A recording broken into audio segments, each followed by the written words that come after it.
Nous pouvons nous rasseoir. Nous disons merci à Jésus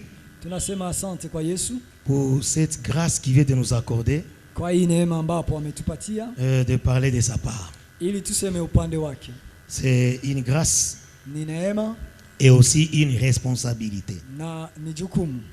Merci aussi à Pasteur Prince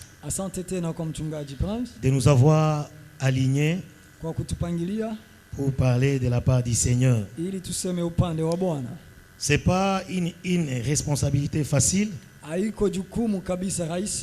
surtout que je ne suis qu'un simple choriste. Jouer les rôles d'un prédicateur, en tout cas ça me fait peur. Et ça m'a fait peur depuis qu'il m'a annoncé. Hier et aujourd'hui matin, je voulais retirer mon oui. Mais j'ai béni le Seigneur pour ma femme qui m'a encouragé. En tout cas, elle m'a encouragé. Ouais, elle m'a donné le cœur. Elle m'a encouragé. En tout cas, merci beaucoup, que Dieu te bénisse. C'est important d'avoir une femme qui craint Dieu et aussi qui connaît l'importance de servir Dieu. Je crois que tu seras béni ce soir. Alléluia. C'est depuis le lundi qu'on a commencé notre séminaire. Permettez que je l'appelle séminaire. On m'a donné 3 jours. Et chaque jour, j'avais 30 minutes pour parler de la part du Seigneur. Donc au total, j'avais 90 minutes pour accomplir mon séminaire de 3 jours. Alléluia. Amen. Nous avons notre grand thème, être un sacrifice, un esprit vivifiant qui donne la vie de Dieu, comme Jésus-Christ notre Seigneur. C'est ça le thème que l'Éternel a inspiré à notre Père. Et sous même cette onction, Dieu nous a mis à cœur de parler de quelques vertus. Quelques vertus qui vivifient.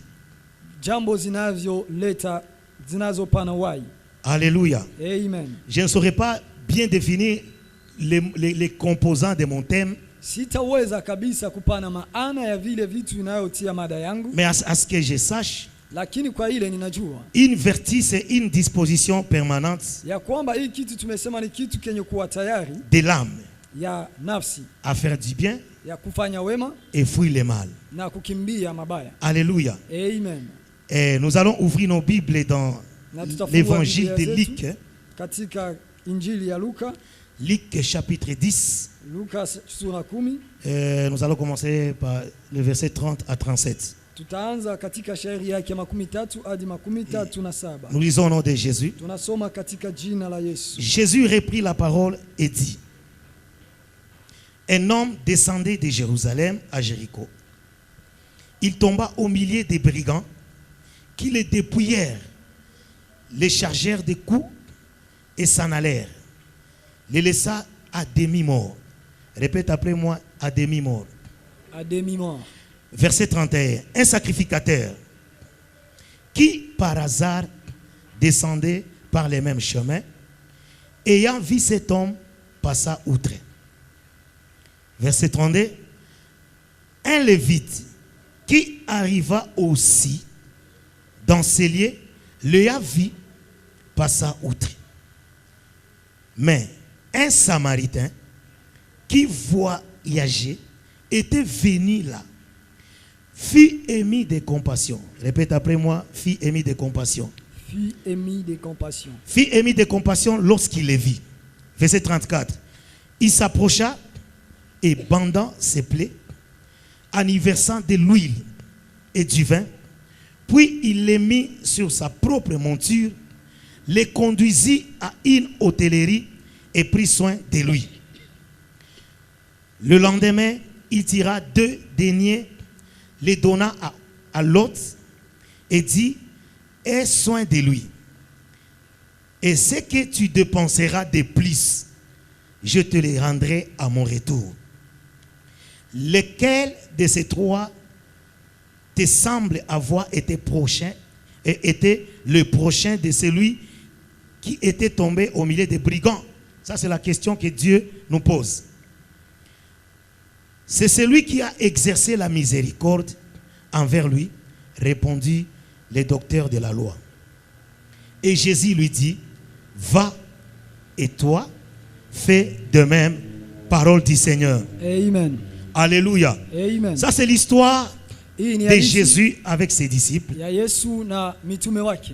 Et Jésus a donné, c'est comme un récit, c'est comme une histoire Yesu alikuwa akipana kama hadithi d'un Samaritain. ya Msamaria mwema. Alléluia. Amen. Il a commencé par donner l'histoire de quelqu'un qui était victime de brigands. Alipana mfano ya kuonesha mtu yule ambapo amepigwa na Un homme qui a bandia, été tabassé par les brigands. yule ambapo amepigwa na bandia Et il était à demi-mort, précise la Bible. na alikuwa nusu kufariki. Alléluia. Amen. Mais au cours de ce chemin, Lakini katika njia au yake, cours de ce chemin, lakini katika njia il y yake a 3 catégories de personnes qui étaient passées. kuna hali ya watu, kuna hali 3 ya watu walipita kando. Alléluia. Amen. La première catégorie, Hali ya wa kwanza, ya watu c'était wa un kwanza sacrificateur. ilikuwa Ilikuwa kuhani. kuhani. C'était un sacrificateur. Ilikuwa kuhani. La Bible dit ceci: Biblia imesema un hivi, sacrificateur qui par hasard descendait par le même chemin. kuhani ambaye aliyepita kwa hiyo njia. C'est-à-dire que dans le plan de ces sacrificateurs, Ni kusema katika mpango ya huyo kuhani, il n'avait pas programmé de passer par ce chemin-là. akutayarisha kupita kwa hiyo njia. C'était comme un hasard Ilikuwa kama vile mshtuko, de passer par le chemin où il va trouver une victime. Victime walikutana na wamwizi. kupita katika njia ambapo yule mtu aliyekutana na wamwizi, Comme par hasard, il était passé par ce chemin. kwa mshtuko akapita kwa hiyo njia. Alléluia. Amen. C'était un sacrificateur. Alikuwa kuhani, Un sacrificateur. alikuwa kuhani, Un sacrificateur. alikuwa kuhani, C'est-à-dire un chrétien. maana yake Celui Mkristo, qui a déjà donné sa vie à Jésus yule Christ. ambapo amempatia Celui qui Yesu connaît maisha les yake. Écritures. Ule amejua Celui qui maandiko. connaît les 10 commandements de la Bible. Ule anajua amri 10 za Il Mungu. était passé par ce chemin. Alipita kwenye njia hiyo, Mais il n'a pas fait égard à cet homme qui était victime des bandits. lakini ya kumtazama yule mtu La ambapo deuxième amepigwa na catégorie wabandia. de personnes qui étaient passées là-bas, Na hali ya pili ya watu waliopita, c'était un lévite. alikuwa mtu wa, C'était un lévite. alikuwa Mlawi. Aha. Asante. C'était un lévite. Alikuwa Mlawi. Alléluia. Amen. Un lévite, c'est comme un docteur de la loi. Mlawi ni kama mwalimu wa sheria. Alléluia. Amen. Il connaît la Bible. Il maîtrise les chapitres de la Bible. Anajua Biblia, anajua chapter Il zote za maîtrise Biblia. tous les versets de la Bible. Anajua maandishi yote. Malgré tout ça, Ingawaja yoyote, il avait vu les victimes. naye aliona mtu, Et la Bible dit na Biblia imesema qu'il passa aussi outre. naye akapita kando kando. Alléluia. Amen. La troisième catégorie, Hali ya watu watatu, c'était un Samaritain. alikuwa Msamaria. Un Samaritain, Msamaria moja par définition, kwa kupana maana c'est un habitant de Samarie. ni mtu anayeishi katika Samaria. C'est une personne qui sait faire le bien. Ni mtu ambapo anajua kutenda La Bible wema. ne nous donne pas la précision que c'était un chrétien Biblia haituambia kwamba alikuwa Mkristo ou c'était un fidèle de Restoration Church au kama alikuwa mwaminifu wa kanisa ou ya d'une Restoration congrégation Marekebisho, quelconque. au wakani wa hekalu fulani. Mais la Bible nous dit ceci. Lakini Biblia imetuambia hivi, Il s'approcha akamsogelea, de cet homme, akamsogelea yule il mtu, banda ses plaies, akaendelea kumtii, akafunika vidonda akafunika vyake, vidonda vyake il y versa de l'huile na akamwangia mafuta et du vin. na mvinyo. et il l'a mis sur sa propre monture. na akamutia kwenye punda lake. C'était comme une voiture qu'il conduisait. Ilikuwa kama ni gari Et akitembeza. il a pris les victimes ou la victime, Akakamata yule mtu il aliyepigwa, l'a soigné, akamtunza, il l'a fait monter dans sa voiture. na akampandisha kwenye punda lake. Alléluia. Amen. Qu'est-ce qui est le message que l'Éternel voulait nous communiquer au travers de ces Ni versets? habari gani wa milele ametaka La kutupatia? première kupitia habari? vertu que Dieu voulait nous rappeler ce soir, Kitu cha kwanza ambapo Mungu amependa tukumbusha jioni hii c'est l'amour. ni upendo. Alléluia. Amen. C'est l'amour. Ni upendo. L'amour. Upendo. L'amour. Upendo. L'amour. Upendo. Alléluia. Amen. Bien-aimé, je ne saurais pas définir l'amour. Mpendwa, sitaweza kukupatia maana Mais je ya sais upendo. ce que je sais. Lakini Et que ninajua yale l'amour, c'est ninajua, Jésus lui-même. ya kwamba upendo ni Yesu L'amour, pekee. c'est Dieu lui-même. Upendo ni Mungu Et pekee. la Bible dit Na ceci. Biblia imesema hivi, Car Dieu a tant aimé les mondes, wakati Mungu alipenda ulimwengu il a zaidi, donné son Fils unique. akapana mwana wake wa kipekee. Alléluia. Amen. Afin que quiconque croit Ili kila yoyote ne amwaminiaye périsse point, mais asipotee, qu'il ait la vie éternelle. ila apate uzima wa milele. C'est-à-dire quoi? Maana yake nini? Christ habitant en nous, Kristo kuishi ndani yetu, Christ résidant en nous, Kristo kuishi ndani yetu, nous devrions avoir aussi ses caractères. tunapasha kuwa na hali zake. Alléluia. Amen. Comme notre Dieu, c'est lui l'amour.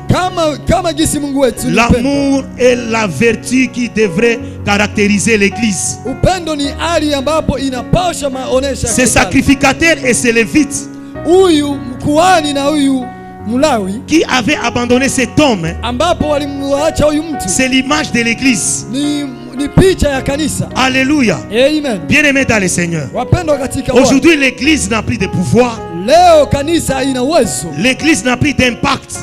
Leo kanisa haishawishi. L'Église n'a plus la puissance d'attirer les gens vers le Seigneur. Leo kanisa haina uwezo wa kubulula Parce watu que mbele ya l'Église Mungu. a perdu l'amour. Kwa sababu kanisa imepoteza upendo. Il est devenu difficile pour nous Imekuwa vigumu kwetu de manifester cette vertu, kuonesha hiyo hali, de manifester cette valeur kuonesha hiyo qui gharama. devrait nous caractériser en tant qu'enfants de Dieu. Ilipasha kuwa nia yetu kama vile watoto L'amour wa est la Mungu. vertu que l'Église a perdue. Upendo ni nia ambapo Et kanisa ce imepoteza. soir, Na jioni, cet après-midi, jioni hii Dieu voudrait que nous puissions reprendre l'amour dans l'Église. Mungu alitaka tuwe tena na upendo Bien-aimés katika bien-aimés kanisa. dans le Seigneur, Mpendo katika Bwana. la Bible dit, Biblia imesema, est-ce que la nature ne nous enseigne-t-elle pas? je, ulimwengu haitufunzi? J'ai étudié la vie des catholiques. Niliendelea kujifunza maisha ya wale wenzetu wa Bwana Katoliki. Yesu asifiwe. Amen. Ces gens-là, Hao watu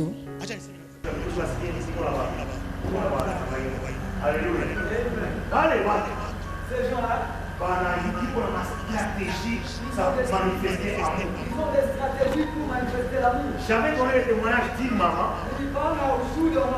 Elle est dans notre quartier. Chaque fin du mois, cette maman dépasse même à 6 heures du matin. Même si tu es dans les profonds sommeils, et il va tout faire pour te réveiller. Qu'est-ce qu'elle dit? Siku yetu ya upendo inaenea. Siku yetu ya upendo inaenea. Ndipo lazima lazima ile mchele, ndipo lazima ile makara, ndipo lazima ile mafuta, ndipo lazima ile vitu. Ndipo lazima ile manguo wala kitendo. Même si tu le fais pas, hata kama utaki tu finiras par toi. utaishi. Et qu'est-ce qu'elle fait? Na nini amafanya? Je suis sûr, Nina amini quand elle va là aux prisons, wakati anaenda kwenye gereza, elle porte la tenue de catholique. anaenda akivaa mavazi ya Katoliki. Maman Moussa Maria, ces gens-là ne manquent pas leur foulard où on écrit Marie, ils ne manquent pas ces histoires. Hawakosi vitambaa ambavyo wameandika Mama Maria. Alléluia. Et quand ils posent ces actes à la prison Na wakati anafanya matendo ou hayo dans les hôpitaux, ama katika ces hospitali, gens-là qui bénéficient de ces actes, watu wale ambapo wamefaidika kwa hiyo jambo bien aimés, sans qu'on les prêche, bila hata kuwahubiri, ces gens finiront par aller chez les catholiques. Wale watu wataenda kwenye kanisa Alléluia. la Katoliki. Nos actes parlent beaucoup plus que nos paroles. Matendo yetu imesema C'est zaidi que kuliko l'église masemi. devrait travailler. Yenyewe kanisa ilipaswa Ou kutumikia c'est zaidi. à quoi l'église devrait s'investir. Nafasi ambapo kanisa ingelipaswa C'était kufanya les actes d'amour. ni matendo ya C'était upendo. travailler sur cette vertu qui caractérise l'église. Ilipaswa kutumika katika hali hii ambapo imeonyesha hekalu. L'amour. Upendo. Bien-aimés dans le Seigneur, Wapendwa katika Bwana. l'amour devrait nous caractériser. Upendo ni kitu ambapo kinapaswa La kutuonyesha. Bible dit que ces Samaritains Biblia inasema ya kwamba huyu Msamaria s'approcha de cet homme. akamsogelea huyu bwana, Il s'approcha de cet homme. akamsogelea huyu mtu, Il banda ses plaies. akamtunza vidonda Il vyake, versa de l'huile. akaenda kumwangia C'est-à-dire mafuta. qu'il a donné son temps sur cet homme. Nimaanisha amepana muda Cet wake homme kwa qui Bwana. était à demi-mort. Yule mtu alikuwa karibu Cet kufa. homme qui était en souffrance. Yule mtu alikuwa mwenye kuteseka. Il y a quelque chose qui m'a tiqué ici. Kuna kitu kimoja ambapo kimenigusa hapa. La Bible dit qu'un sacrificateur qui passait par hasard. Biblia imesema ya kwamba yule kuhani aliyepita Ce sacrificateur kwa passait mshituko, par hasard. alikuwa anapita kama mshtuko. C'est-à-dire qu'il n'avait pas planifié de passer par ce chemin. Ni kusema ya kwamba hakupanga kama atapita njia Et hii. cette situation nous arrive toujours dans la vie chrétienne. Na hiyo hali imetufikia sisi katika maisha ya Ukristo. Bien-aimés, les hasards existent dans la vie de l'homme. Vitu kama mshituko vimefika katika maisha ya mwanadamu. Mais devant notre Seigneur, les hasards n'existent jamais. Lakini mbele ya Bwana wetu vitu vya kushtukia. C'était dans le havipo. plan de Dieu Ilikuwa katika mpango wa Mungu d'amener ces sacrificateurs, ya kumleta huyu, ya kuleta huyu kuhani. c'était dans le plan de Dieu Ilikuwa katika mpango wa d'amener Mungu ces sacrificateurs kumleta huyu kuhani par ce chemin où il va trouver une victime. kwa hiyo njia ambapo atakuta mtu mwenye Et kumu. Dieu attendait un acte d'amour de ces Na sacrificateurs. Mungu alikuwa anachunga tendo la upendo. Dieu upande attendait wa voir huyu. cet homme user de la compassion par rapport à cette victime. Mungu alikuwa anachunga huyu aone rehema za huyu Bwana kuambatana na Mais yule la mtu Bible dit anaumia. que c'était un hasard pour ces sacrificateurs de passer par ce chemin. Biblia imesema ya kwamba ilikuwa mshtuko kwa huyu kuhani kupita hapo. Et c'est ce qui nous arrive toujours. Na ile ndiyo imetufikia siku zote. Alléluia. Amen. Dieu nous présente toujours des occasions, des occasions pour faire le bien. Mungu ametutilia vitu ili tupanye kutenda Mais le wema. diable veut toujours nous faire comprendre que c'était un hasard. Shetani amependelea kutuonesha ya kwamba Le ilikuwa ni diable kushtukia transforme tu. toujours le plan de Dieu à un hasard. Shetani anakamata mpango wa Mungu anaifanya kuwa Bien-aimé kitu dans chenye le Seigneur, tu vas kushtukia. remarquer que autour de toi, il y a des gens qui souffrent.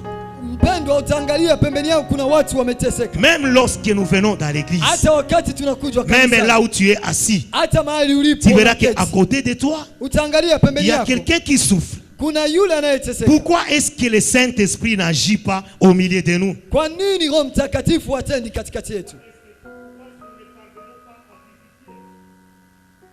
Kwa nini hatufikiri kupana uzima? Pourquoi est-ce que nous ne parvenons pas à vivifier? Kwa nini hatufikiri kupana uzima? Parce qu'il y a des valeurs, Ni kwa sababu il y kuna a kuwa des gharama. vertus Kuna kuwa magarama que le diable nous a volées. ambayo shetani ametuiba.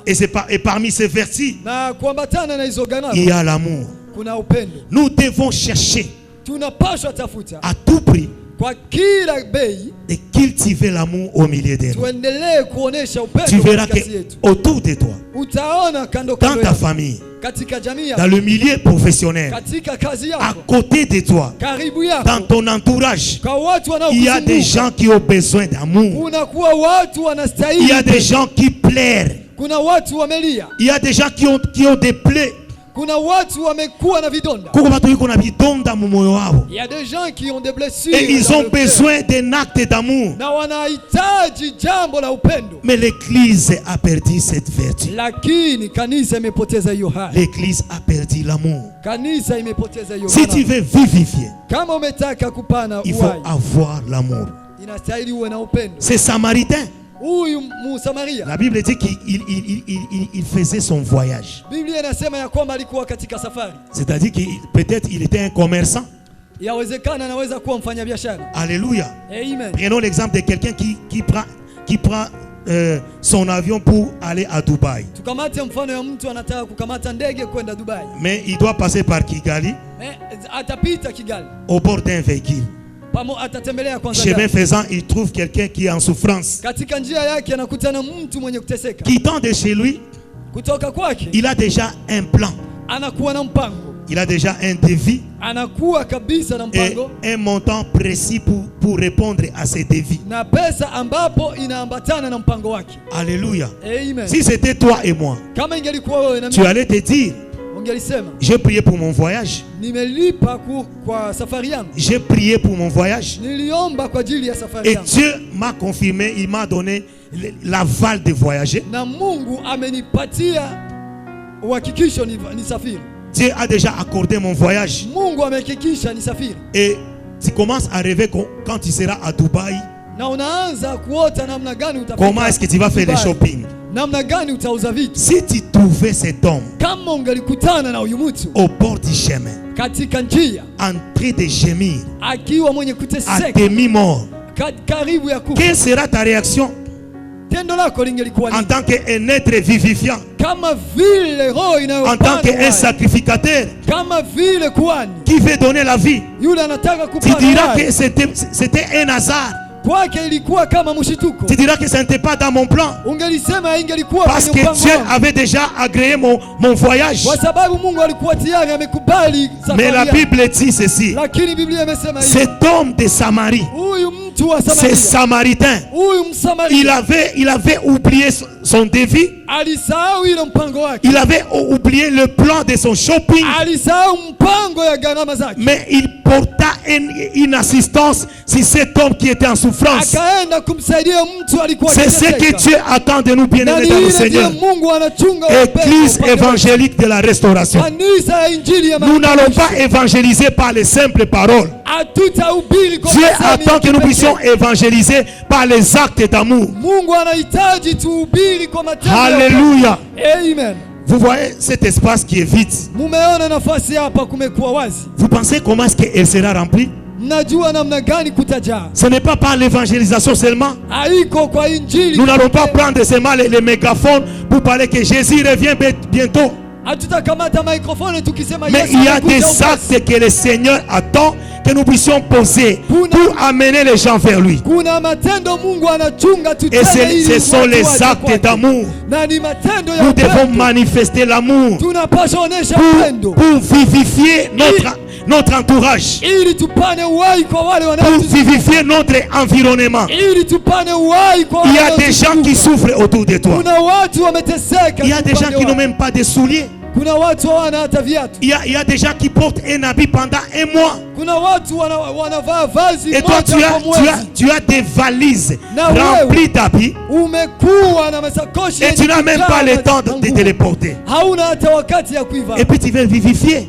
Na unataka Ça kupana sera uhai. difficile pour toi de vivifier Itakuwa vigumu kwako kupata si tu ne uzima poses pas des actes d'amour. kama haufanyi tendo za upendo. Ça sera difficile pour toi de Itakuwa vivifier vigumu kwako si kupata tu n'es uzima pas rempli de compassion. kama hujai na Des gens rehema qui souffrent dans ta ya famille, watu ambao des wanateseka gens qui kwenye souffrent jamaa autour de yako. toi. Kwa watu wenye kuseka- Nous devons kuseka être kando remplis yako. de compassion Tunapaswa pour jaa na avoir la rehema capacité de vivifier. ili tuwe na uwezo wa Et c'est ce kupana que uhai. Dieu attend de nous. Na ni hiyo Mungu amechunga upande wetu. Alléluia. Amen.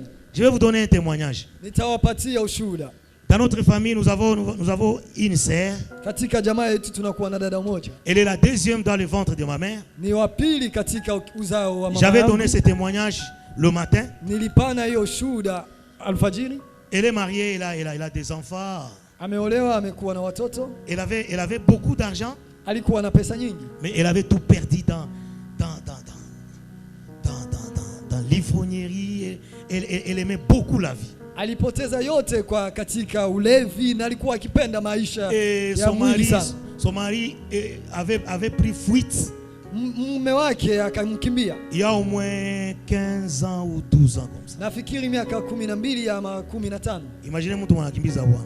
Fikirieni mtu yule ambapo amekimbiza mume wake. Bwana ndio anakimbiza bibi, mais bibi alikimbiza bwana. Ni wanaume ndio wamekimbiza wanawake, lakini ni mwanamke ndiye amekimbiza mume. C'est pas que je suis en train de critiquer ma sœur, Haiko ya kwamba nimemsema vibaya dada yangu, mais c'est un témoignage que je suis en train de vous donner. lakini ni ushuhuda niko ninawapatia. Et elle avait dépensé tout son argent. Alikuwa kabisa amegharamia Et pesa arrivé zake au zote. point qu'elle est devenue une charge à la famille. Akafikia wakati amekuwa mzigo kwa La familia. fois passée, elle a été arrêtée. muda uliopita akafungwa. Alléluia. Amen. Elle a été arrêtée et emprisonnée là au Munzenze. Akafungwa kwenye jela la Munzenze. Et on nous demandait $2,500 pour payer une dette qu'elle avait pris si riba alikamata vitu ya riba. Wakatuomba tulipe dola 2,500 kwa vitu ambapo alikamata deni ya kupana. Toute la famille avait peur. Na familia yote ilikuwa na hofu. Pourquoi? Parce que la famille s'était trouvée au point que nous tunachoka umutu quand même. Kwa sababu familia ilijikuta katika hali hiyo, on peut se dire nous sommes fatigués. Parce que un mois ne peut pas passer kama alete problème. Mwezi moja haingelipita kama hajaleta tatizo. Donc pour nous, elle était venue comme à chaque fois ça mogoma. Quand nous avons mogoma. Chez nous il était comme la montagne de Mogoma. Alléluia. Donc elle était devenue une charge. Alikuwa mzigo. Et tout le monde était fatigué. Na sote kabisa tulikuwa tumechoka. Et on se disait non, abaki kwa Mungu. Na sisi sote tukaambiana abaki kwanza Mungu. Même ses propres enfants. Hata watoto wake aliyojizalia. Bakasema non. En tout cas mama hapana bwana. Hata kama ashagonjwa mule bwana. Mumwa wako katikati c'était il est devenu musulman, asa yeye akitaka atakufia Mungu. Et quelqu'un parmi ses enfants a dit même s'il peut mourir là-dedans. Tu vois la dimension yenye où les dada alikuwa shafika ndani. Unaona kiwango ambacho udada alikuwa amefikia. Même tes propres enfants. Hata watoto wake aliyojizalia wakamchoka. Banakuchoka. Wakamchoka. Une voix était montée à moi. Lakini sauti moja ikaingia ndani. Dieu m'avait dit. Mungu akaniambia. N'est-ce pas que cette femme c'est ton sang? Haiko huyu dada si mnachangia damu? Même si elle n'était pas ton sang. Hata kama singelikuwa damu moja. Peux-tu accepter de voir quelqu'un en train de mourir pendant que je te bénis? Ungeweza kuona mtu afariki na wakati mimi ninakubariki? Sinikasikia ile boro na inaniogopesha. Et j'ai eu peur de cette parole. Et puis j'ai demandé à Dieu, donne-moi l'argent alors. Nikaomba Mungu nikamwambia nipe sasa pesa. Et Dieu a permis à ce que je puisse me retrouver dans une affaire. Na Mungu akaruhusu ya kwamba niingie katika où certains de mes frères feront partie. Na hapo ndugu zangu nao walikuwa et on a eu un petit montant. Na tukapata kiwango cha pesa. Et comme c'est moi qui détenais l'argent, na gisi mimi ndio nilikuwa na pesa. Je leur avais dit en tout cas cet argent doit aller à la prison pour libérer notre sœur. Nikamwambia ndugu Alain wende umfungulishe dada yetu. Heureusement qu'il m'avait compris. Hakika akanisikia. Et j'étais allé donner l'argent. Nikaenda nikapana hiyo pesa. Et elle a été libérée. Na akafunguliwa. Alléluia. Amen. Quand elle avait su que j'avais donné cet argent, wakati alipojua ya kwamba nimepana hiyo pesa, elle m'avait appelé. Akaniita. Elle m'avait ouvert son cœur. Akanifungulia roho yake. J'ai parlé avec elle. Nikapata muda wa kuzungumza naye. Elle m'avait promis d'abandonner tout pour le Seigneur. Akaniahidi ataacha yote ajili ya Bwana. Et comme si cela ne suffisait pas, kama gisi ile haikustahili, on va encore m'appeler, oh, elle est hospitalisée à Île Afrique. Wakaniita tena ya kwamba amekuwa hospitalini kwenye dans les soins intensifs. Na hapo amekuwa kabisa katika. Alléluia. Una problème ya siku yake zopeki. Shida siku yake pekee. Zinakokotanaka. Zinaletanaka. Et puis il fallait qu'on intervienne encore. Hapo tena ifaa tena tufanye jambo fulani. Et on a encore mis l'argent ensemble, moi et papa aimé, on a mis l'argent et puis on est allé payer l'hôpital. Jamaa lote tukatia tena pesa pamoja na tukaenda lipa hospitalini. Cette fois-ci, qu'est-ce qu'elle m'a dit? Kwa sasa akaniambia nini? Je suis fatigué nimechoka d'être une charge kuwa mzigo pour vous. Kwenu. Tu peux me donner les secrets unaweza kunipatia siri qui fait que tu sois heureux. Yenye inayofanya ukuwe heri. J'étais avec ma femme. Nilikuwa na mke wangu. Elle m'avait retiré à côté. Akanibulula pembeni. Et on a eu à parler avec elle. Tukaanza zungumza naye. Et elle m'a rassuré. Na akanihakikishia de ne plus boire l'alcool. Ya kwamba hata kunywa kama. Elle m'a rassuré. Akaniambia qu'elle va commencer à servir Dieu. Ataanza kumtumikia Mungu. Et c'est là que je suis en train de comprendre que tout ce que Dieu nous donne yote ambapo Mungu ametupatia n'est pas pour nous seuls. Haiko kwetu pekee. Yote yenye Mungu anatupatiaka tout ce que Dieu nous donne haiko vyetu sie peke.